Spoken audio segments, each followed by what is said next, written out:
नमस्कार। आज हम बात कर रहे हैं एजे मैकडाइन के थ्रिलर उपन्यास द प्रॉमिस यू मेड की। हाँ। कहानी की शुरुआत होती है रोज नाम की एक महिला से। हाँ, जिसके दरवाजे पर एक रात एक जवान लड़की खड़ी है, एलिज, खून से लथपथ। और वो रोज को याद दिला रही है एक वादे की, कोई 10 साल पुराना वादा। बिल्कुल, जो रोज ने एलिज की माँ जूलियट के अंतिम संस्कार पर किया था। मदद का वादा। लेकिन ये मदद कोई छोटी मोटी नहीं। नहीं, बिल्कुल नहीं। एलिज कहती है कि उसने अपने बॉयफ्रेंड थियो को मार डाला है सेल्फ डिफेंस में, और अब रोज को लाश ठिकाने लगाने में मदद कर रही है। बाप रे। हाँ, यहीं से शुरू होती है एक वादों, राज और बदले की बहुत ही उलझी हुई कहानी। तो रोज वो मान जाती है सिर्फ उस वादे के लिए, अपनी दोस्त जूलियट से किए वादे के लिए। हाँ, वादा और शायद थोड़ा अपराध बोध भी। हाँ। वो मदद के लिए तैयार हो जाती है। ये तो बहुत बड़ा कदम है। वो थियो की लाश ठिकाने लगाने की प्लानिंग करते हैं। और सिर्फ प्लानिंग नहीं, रोज एलिस की कार तक जला देती है सबूत मिटाने के लिए। अरे बाप रे, ये तो बिल्कुल थेल्मा और लुइस जैसा साउंड कर रहा है। खतरनाक। हाँ, लेकिन यही कहानी घूम जाती है। एक बड़ा ट्विस्ट आता है। क्या होता है? जब रोज लाश ठिकाने लगाने जाती है, उसे पता चलता है कि थियो मरा नहीं है, वो सिर्फ बेहोश है। क्या थियो जिंदा है? हाँ, और यहाँ रोज एक बहुत बड़ा फैसला लेती है। वो ये बात एलिस से छुपा लेती है। रुको, छुपा लेती है? क्यों? एलिस को क्यों नहीं बताती? शायद वो दोनों को बचाना चाहती है, या शायद उसे खुद समझ नहीं आ रहा है कि क्या करे। स्थिति हाथ से निकल रही थी। तो वो करती क्या थियो का? वो थियो को जंगल में ले जाकर एक पुराने कंक्रीट बंकर पिल बॉक्स में छुपा देती है। छुपा देती है? हाँ, और थियो को यकीन दिलाती है कि उसका अपहरण हुआ है फिरौती के लिए। और एलिस क्या सोच रही है? एलिस को यही लगता है कि थियो मर चुका है और रोज ने लाश ठिकाने लगा दी है। रोज अब दोनों तरफ झूठ बोल रही है। ओह, ये तो बहुत ज्यादा तनावपूर्ण सिचुएशन है। और इसी बीच फ्लैशबैक्स भी आते हैं ना, रोज के अतीत के बारे में। हाँ, कहानी हमें रोज के अतीत में ले जाती है। जूलियट के साथ उसका रिश्ता बहुत गहरा पर कॉम्प्लिकेटेड भी था। और रोज की अपनी इनसिक्योरिटीज, और फिर वो भयानक राज। हाँ, वो राज जो सब कुछ बदल देता है। सालों पहले रोज ने जूलियट के बॉयफ्रेंड डैनी को मरने दिया था। डैनी, जो एलिस का पिता था, कैसे मरने दिया? डैनी को अस्थमा का अटैक आया था। उसने रोज पर हमला किया था और रोज ने गुस्से और डर में उसका इनहेलर छुपा दिया था। बाप रे, ये तो। और एक और बात सामने आती है। जूलियट की मौत के बाद रोज ने एलिस को अपनाने से भी इनकार कर दिया था। ओह, तो ये है वो अपराध बोध।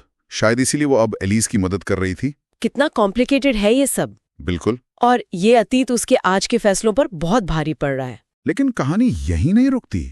रोज के साथ फिर अजीब चीजें होने लगती हैं। हाँ, जैसे ही रोज इस जाल में और फंसती है, चीजें और डरावनी हो जाती हैं।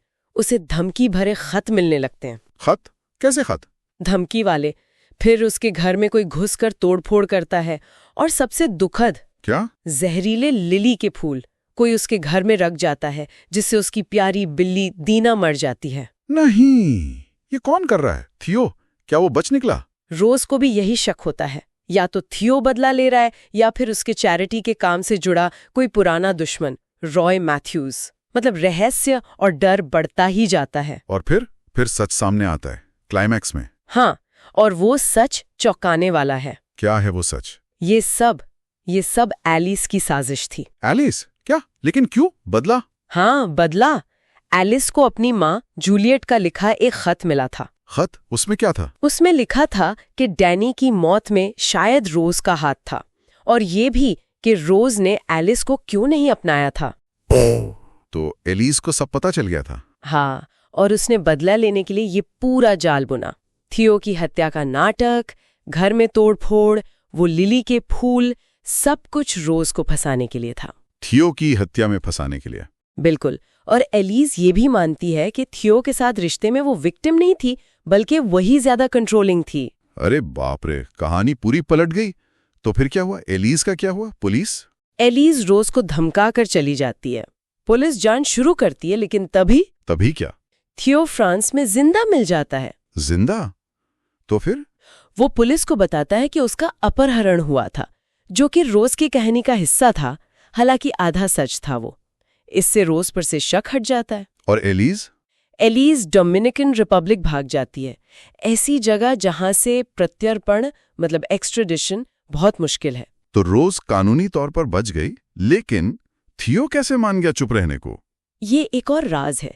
कहानी के अंत में पता चलता है कि रोज ने ही थियो को उस बंकर से जाने दिया था और कभी कुछ नहीं बताएगा। ओह, तो रोज बरी तो हो गई, पर उसे इस राज के साथ जीना होगा। बिल्कुल, एलिस के लौटने के डर और अपने अतीत के कर्मों के बोझ के साथ। तो ये कहानी वाकई वादों के बोझ, राज रखने की कीमत और बदले की आग के भयानक परिणामों पर सोचने को मजबूर करती है। हाँ, रोज और एलिस दोनों ने ही किसी न किसी तरह से हदें पार की।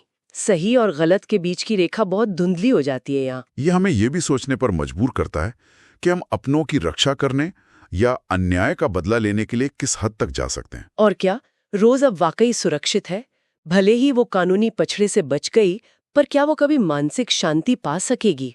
ये बड़ा सवाल है। बिल्कुल। और आखिर में एक सवाल श्रोताओं के लिए भी छोड़ जाते हैं। क्या हम कभी अपने फैसलों के नतीजों से पूरी तरह बच सकते हैं? खासकर तब जब वो मुश्किल हालात में शायद अच्छे इरादों से लिए गए हों। सोचने वाली बात है।